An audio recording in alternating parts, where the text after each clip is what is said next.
What's up guys, it's Daz here, but you don't really care, as this video is going to go over some pretty minor things that could make a big difference. Ugh, what the hell are you talking about? God, I hate... What's with this accent? I don't get it. Well, I think the best way to explain what I'm going to do in this video is basically to just show it to you, and by that I mean, let's start now. So the first thing, timeline. I know I've made many videos regarding the timeline position of Pikmin 3, and I think that making another would seem pretty boring unless Nintendo reveals something new about it that I just have to point out in a separate video. But I do want to point out one little thing. Well, it was pointed out to me by Professor Squeaky, and he's got a little cat as this little avatar picture. Basically, during the E3 demo, the player here scanned two fruit treasures. The strawberry was named the Sunseed Berry, while the cherry was called the Cupid's Grenade. Notice anything? These names are identical to the ones in Pikmin 2. So, well, if this is the case, doesn't that mean that the ship would have already named them at this point? Meaning that Olimar and Louie had obviously already gone to the Pikmin planet.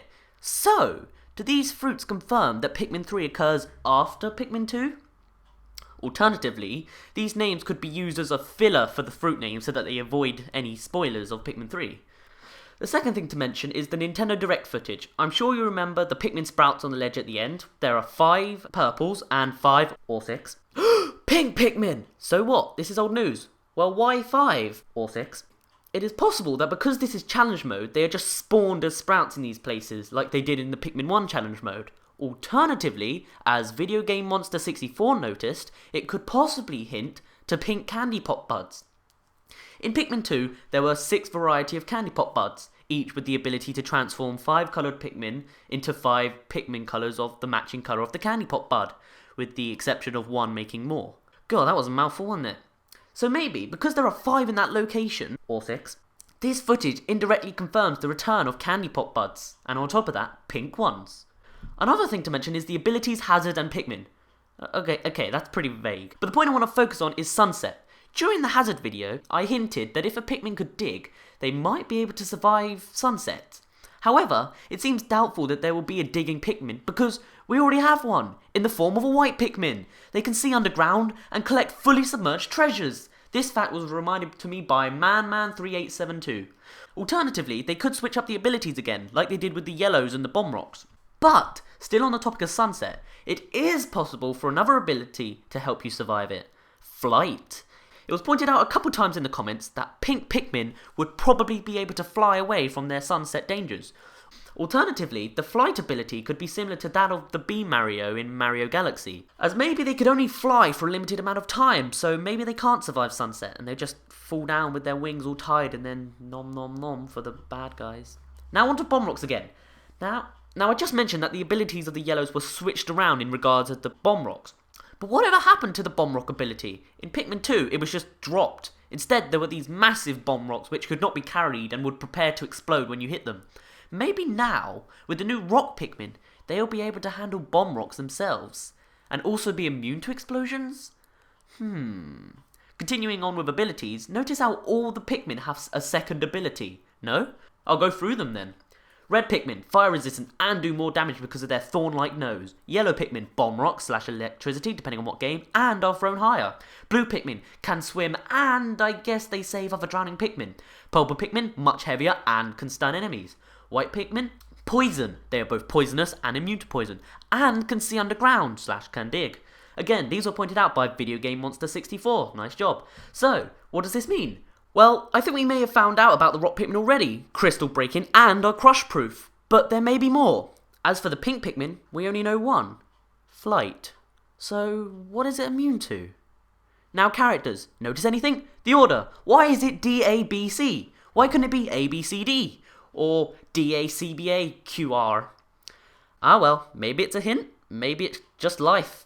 By the way, I'm going to use this opportunity as an excuse to show off Bijouto's Reborn's fan art of character D. Remember that? Well, here it is. In 3, 2, Shadoogly Winkle!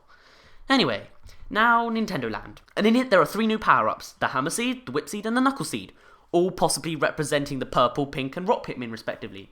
However, when you are using the Knuckle Seed as a Pikmin, by charging your attacks, you can set off a fireball! This was pointed out by a guy named Dario. Ooh, sounds mysterious. Is this a reference to a Hadouken or a Kamehameha? Or maybe it's just a brand new Pikmin ability. Now, onto the Pikmin 3 trailer / E3 demo stuff. Notice how, once again, all of the treasures show their Poké value. Does this mean that Pikmin 3 is money driven again, like Pikmin 2? Or maybe this is just because of challenge mode. Back to the caves in Nintendo Direct footage. Is it actually a cave? It seems to represent the Forest Navel quite well with the whole Glowcap situation. The Forest Navel itself is said to be underground, but maybe this footage shows the Pikmin planet at night time. Maybe it's both. Time might still continue whilst in the underground caves, so maybe it is night time. And that would bring a new mechanic to Pikmin 3, you know, having to be tactical about when you leave the cave because you don't want to come out at night time. Or do you? Speaking of nighttime, could that be a new mechanic to the game? An optional moment of pure hell? All enemies become, as theorized by Silverer Lords, were enemies. This could be an explanation for the extra levels in Nintendo Land, as you know, they get stronger and their colour scheme changes, and a hint maybe from Nintendo. At nighttime, there's something about the lack of air that causes these nocturnal creatures to grow in strength. Maybe their colour scheme varies. Either way, life will get a lot harder. Maybe the only way to survive is to have Pikmin perfectly suited to nighttime. And now we reach the part of the video where loads of random Pikmin ideas shall spring up. Light Pikmin, glow in the dark and help with caves and nighttime, possibly cyan. Spike Pikmin, stick to enemies and cannot be shaken off, possibly green. Parasite Pikmin, some gain access to enemy bodies and controls them, possibly green. Explosive proof Pikmin, they're explosive proof, possibly orange. Transparent Pikmin, invisible to enemies when idle, only showing their glowing stems, possibly cyan. Ice Pikmin, freeze water and are immune to ice, possibly cyan. Acid Pikmin, can survive acid pools and may produce acid-like attacks, spit, possibly green. Whip Pikmin, have long-range attacks because of their stems, possibly green. Olymin, the ultimate. On top of the already 7/8 Pikmin existing. Jesus. Characters again, maybe they are originally all split off, finding different colours of Pikmin on their adventure. As their story progresses, they meet up and work as a team to fulfill their goal. Does that mean that the world's on one big map? Or can you control where you fly next using the gamepad? So many thoughts. Only time will tell. Feed us, Nintendo! Please, I'm starving. Well, after all that, we end the video. All these little details were obviously mostly thought of by you, so thank you for that. Separately, these videos weren't large enough to make a single video. But together, you know, they can work together and maybe, you know, I'm finding some funny similarities to the actual games now. Well played, Nintendo. Well played. My name's been Daz, you didn't really care, and I'll see you in a bit.